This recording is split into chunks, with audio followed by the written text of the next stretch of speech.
मेरा मेरी गर्लफ्रेंड के साथ ब्रेकअप हो गया क्योंकि उसका फर्स्ट लव उसके पास वापस आ गया था।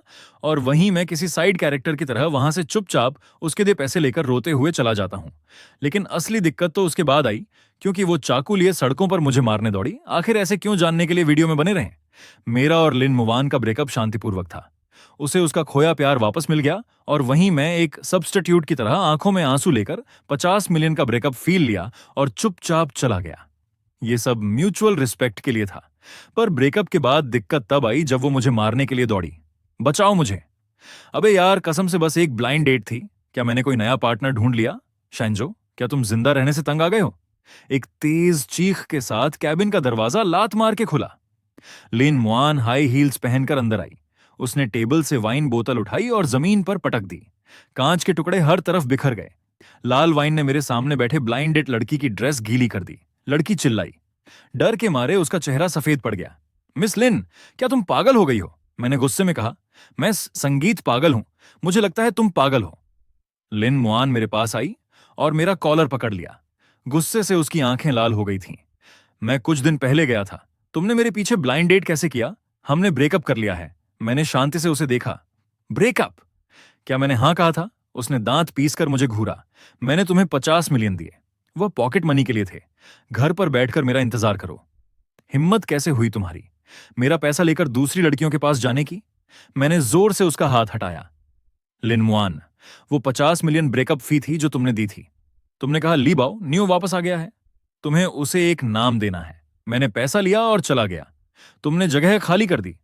क्या यही वो म्यूचुअल रिस्पेक्ट था जो तुम चाहती थी?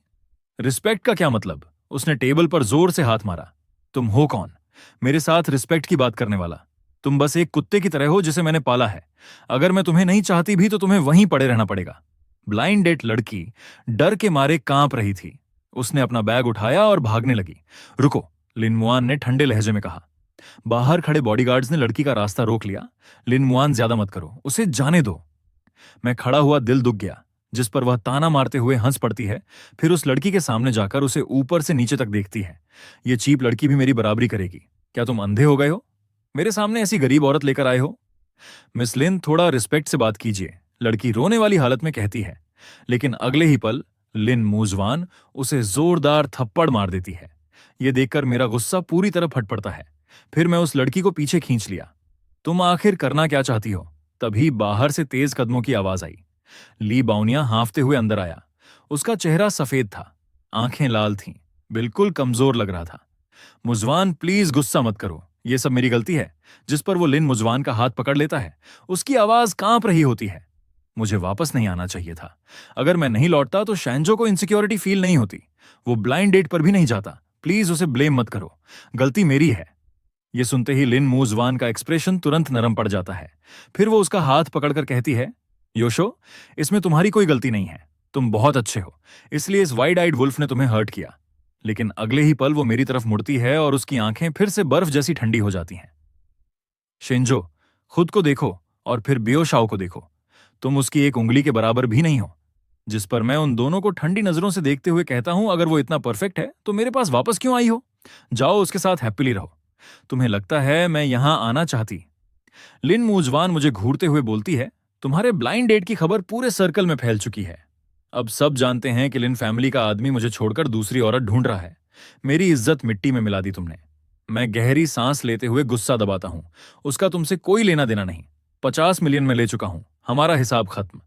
अब मेरी डेट को जाने दो और आगे से हम दोनों का कोई रिश्ता नहीं, हिसाब खत्म। जिस पर वह हंस पड़ती है, फिर तुरंत फोन निकालकर कॉल करती है। शैंजो के नाम की सारी बैंक कार्ड्स फ्रीज कर दो। खासकर वो कार्ड जिसमें 50 मिलियन है, उसे 1 रुपया भी इस्तेमाल नहीं करना चाहिए। कॉल करते ही वह मुझे घमंड से देखती है।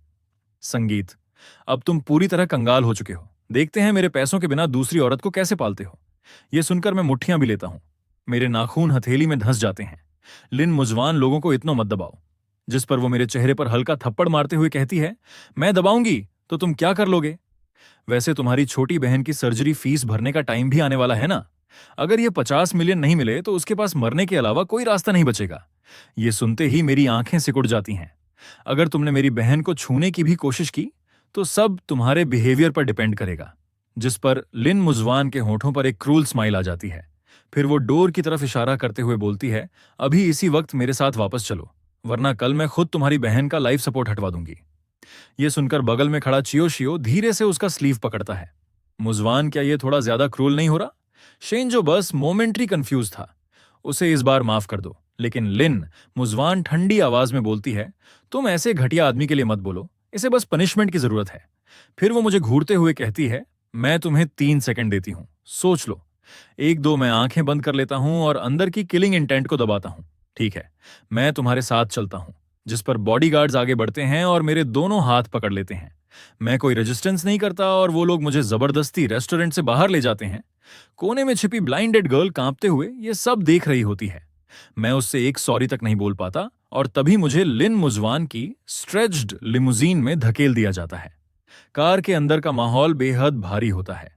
लिन मुजवान सामने बैठी वाइन ग्लास पकड़े रहती है और चियोशो एक ओबीडियंट कैट की तरह उसके कंधे पर सिर टिकाए होता है। शैंजो, तुम्हें बहुत इंसल्टेड फील हो रहा है क्या? जिस पर लिन मुजवान वाइन ग्लास घुमाते हुए ताना मारती है, मेरे पैसे लिए हैं तो स्टैंड इन बनने का एहसास भी रखना चाहिए। मैंने अभी तुम्हें छोड़ा भी नहीं था और तुम नया मालिक ढूंढने निकल पड़े। संगीत, क्या सच में खुद को कोई वैल्यूएबल चीज समझने लगे हो? मैं बस खिड़की के बाहर देखता रहता हूं, बिना कुछ संगीत बोले, जिस पर वो अपनी हाई हील्स से मेरे पैर पर हल्का किक मारती है। अब चुप क्यों हो? अभी तो बहुत जवाब दे रहे थे। मैं धीरे से उसकी तरफ मुड़ता हूं। मेरा चेहरा बिल्कुल एक्सप्रेशनलेस होता है। क्या सुनना चाहती हो कि मैं तुमसे भीख मांगूं या फिर तुम्हारे लिए लॉयल्टी प्रूफ करूं? संगीत, इसके बाद मैं उसे सीधा देखते हुए कहता हूं, लिन मुजवान, अगर तुम चियूं शो से इतना प्यार करती हो तो मुझे छोड़ क्यों नहीं देती? ये सुनते ही उसका चेहरा तुरंत अंधेरा पड़ जाता है। तुम्हें छोड़ दूं? जिस पर वो ठंडी हंसी हंसती है। इतनी आसानी से नहीं। इसके बाद चियूं शो सही मौके पर लंबी सांस छोड़ता है। ब्रदर शैन, आप हुआन हुआन को और गुस्सा मत दिलाइए। जिस पर वह मासूम चेहरा बनाकर बोलता है, उसका स्वभाव सीधा है, लेकिन दिल में अभी भी आपके लिए जगह है। अगर आप ओबीडियंट बनकर उसकी बात मान लो तो वह आपकी छोटी बहन के साथ बुरा नहीं करेगी। उसकी बातें बाहर से नरम लग रही होती हैं, लेकिन हर शब्द मेरे सीने में चाकू की तरह चुभ रहा होता है। मैं ठंडी हंसी हंसते हुए कहता हूं, छी ब्या याशियो, ये अच्छा इंसान बनने का नाटक बंद करो। पहले तुमने पैसे के लिए लिन फैमिली को छोड़ दिया था, और अब जब लिन फैमिली हेड बन चुकी है तो फिर से प्यार का ड्रामा करने लौट आए हो। तुम्हें कर्म से डर नहीं लगता? ये सुनते ही एक बर्फ जैसी ठंडी शैंपेन सीधा मेरे चेहरे पर फेंक दी जाती है। लिन मुजवान गुस्से से मुझे घूर रही होती है। शेंजू, अपना मुंह बंद रखो। उस समय ब्याओशियों की अपनी मजबूरी थी। तुम्हारी हिम्मत कैसे हुई उस पर इल्जाम लगाने की? अगर एक शब्द और उसके खिलाफ बोला तो मैं तुम्हारी जान ले लूंगी। जिस पर चियोशो की आंखें तुरंत लाल हो जाती हैं और आंसू बहने लगते हैं। Wuhan, Wuhan, please